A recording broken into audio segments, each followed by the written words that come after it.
స్వామి తిరుపతి లడ్డూలో జంతు కొవ్వు కలిసిందని వాళ్ళకి రిపోర్ట్ లేకుండా మీ పైన బురద జల్లి అసత్యపు ప్రసారాలు చేశారు. దానిలో భాగంగా సిట్టు వేసి ఆ సిట్టు దర్యాప్తులో సిబిఐ ఇచ్చిన రిపోర్టు వాళ్ళకి వ్యతిరేకంగా వచ్చినప్పటికీ వాళ్ళు వేసిన పద్మవ్యూహంలో మీరు చిక్కుకున్నారు.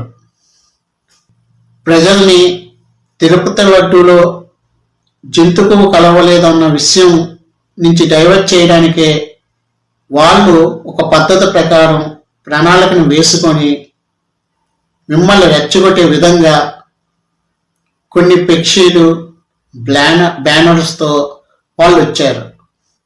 మీరు వాటిపైన మాట్లాడటం తప్పని నేను అనట్లేదు, కానీ మాట్లాడుతూ మిమ్మల్ని అక్కడికి వచ్చేటట్లు చేసి వాళ్ళు కొంత గుంపులుగా ఏర్పడి మీ పైన అకస్మాత్తుగా దాడి చేసినప్పుడు మీరు సహనం కోల్పోయి మాట్లాడారని తెలుసు చాలామందికి. ఈరోజు రాష్ట్రం మొత్తం కూడా మీ మాటలనే వింటుంది తప్ప కానీ తిరుపతి లడ్డూలో జంతు కొవ్వు కలవలేదన్న విషయాన్ని పక్కదోవ పట్టించేశారు. అంటే మీరు ఒక రకంగా టీడీపీకి మీరు అవకాశాన్ని ఇచ్చారు. మీతో పాటు వైసీపీ పార్టీని కూడా ఈరోజు ట్రోల్ చేసే విధంగా మీ పదజాలం ఉంది.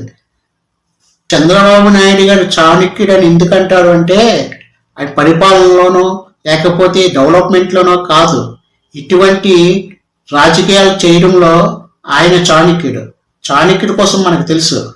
ఆ రోజు సట్టజాబలో ఆయనకి జరిగిన అవమానానికి వ్యతిరేకంగా సముద్రగుప్తుని రాజుని చేసి తన ద్వారా తన యొక్క ఆశయాన్ని నిలబెట్టుకున్నాడు. అందుకే చంద్రబాబు నాయుడిని చాలామంది చాణక్యుడని అంటారు.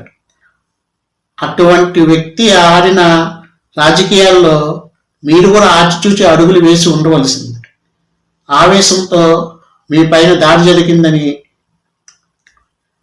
రాష్ట్రంలో అందరి వేళ్ళు చూపులు మీతో పాటు వైసీపీ వైపే చూడటానికి మీరు కారణమయ్యారు.